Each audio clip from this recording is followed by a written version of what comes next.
ជំរាបសួរថ្ងៃនេះខ្ញុំនឹងបង្ហាញពីរបៀបធ្វើជាចាហួយស្វិតបងប្អូនណាដែលមានកូនតូចៗចូលចិត្តញ៉ាំជាប្រភេទចាហួយទុនស្វិតជាប្រភេទកាមីអីឥឡូវនេះมันពិបាកទិញគេទៀតនោះទេបងប្អូនអាចធ្វើឲ្យកូនញ៉ាំបានដោយខ្លួនឯងនៅផ្ទះហើយអាចដាក់នៅរសជាតិដែលកូនចូលចិត្តញ៉ាំបានថែមទៀតផងមុននឹងបង្ហាញពីរបៀបនៃការធ្វើនេះបងប្អូនដែលមិនទាន់បានចុច Subscribe YouTube Channel របស់ខ្ញុំសូមជួយចុច Subscribe និងចុចសញ្ញាកណ្ដឹងដើម្បីបានទទួលនៅវីដេអូថ្មីជាបន្តទៀតឥឡូវសូមមកតាមដានពីរបៀបនៃការធ្វើទាំងអស់គ្នាចំណែកវិធីធ្វើគឺมันពិបាកនោះទេថ្ងៃនេះកូនខ្ញុំចង់ញ៉ាំរសជាតិត្រឡឹកដូច្នេះខ្ញុំធ្វើតែមួយរសជាតិដើម្បីបង្ហាញបងប្អូនក្រៅពីរសជាតិផ្លែឈើនេះបងប្អូនក៏អាចបដូរទៅជារសជាតិទឹកដោះគោទឹកគ្រាប់ធញ្ញជាតិឬក៏រសជាតិផ្លែ Strawberry ទំពាំងម្ជូរឬក៏រសជាតិផ្លែឈើផ្សេងៗទៅតាមការចូលចិត្តរបស់កូនបងប្អូនបានលក្ខដែលយកមកធ្វើនេះអាចកាត់ម៉ូតឬក៏កាត់ជាកង់ដោយតែខ្ញុំបានបង្ហាញដើម្បីបង្រៀនកូនឲ្យគាត់រៀនកាន់ញ៉ាំបានដោយខ្លួនឯង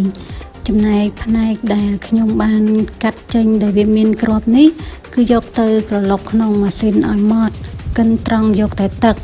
ដោយវាល់ទឹកយកបរិមាណចន្លោះពី100ទៅ120មីលីលីត្រ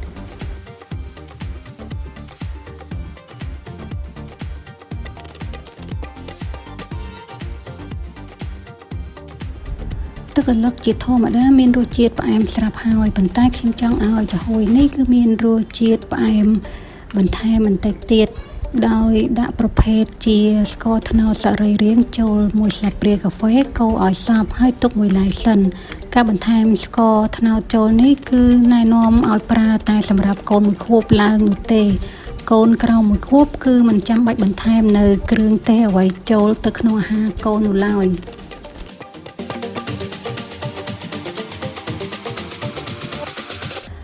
ម្សៅជេឡាទីននេះខ្ញុំដាក់វាចំនួន2កញ្ចប់បន្ថែមនៅទឹកដាំពុះដើម្បីកូរឲ្យវារលាយនឹង4ស្លាបព្រាបាយដោយត្រាំទៅក្នុងទឹកក្តៅហើយកូរវាឲ្យបានរលាយសព្វនៅពេលដែលដាក់នៅក្នុងចានដីទឹកក្តៅនឹងខ្ញុំអត់បានថតកូរវារហូតតតែវារីកបែបនេះទើបអាចចាក់ចូលទៅក្នុងទឹកកឡុកដែលបានត្រៀមមុននេះ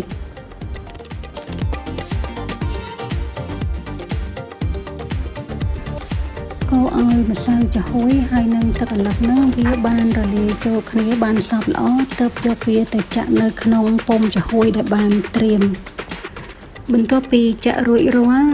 គ្របឲ្យជិតរួចយកទៅដាក់នៅក្នុងទូទឹកកកប្រហែលជា2ទៅ3ម៉ោងគឺអាចយកមកឲ្យកូនញ៉ាំបានហើយចាហួយនេះគឺអត់សូវស្វិតខ្លាំងនោះទេបើទុកនៅខាងក្រៅយូរវាអាចនឹងរលាយខ្លាយទៅជាទឹកពេញថែមទៀតផងពីព្រោះថាប្រភេទម្សៅជេឡាទីនដែលបានលាយនៅក្នុងថ្ងៃនេះគឺគេតម្រូវសម្រាប់កូនក្មេងវាងាយស្រួលក្នុងការរំលាយនៅក្នុងក្រពះពោះវៀនរបស់កូនហើយប្រភេទម្សៅជេឡាទីននេះគឺជាប្រភេទពពួក collagen ដែលអាចជួយដល់ការលូតលាស់ឆ្អឹងនិងជួយធ្មេញនិងសក់កញ្ចក់របស់កូនថែមទៀតផង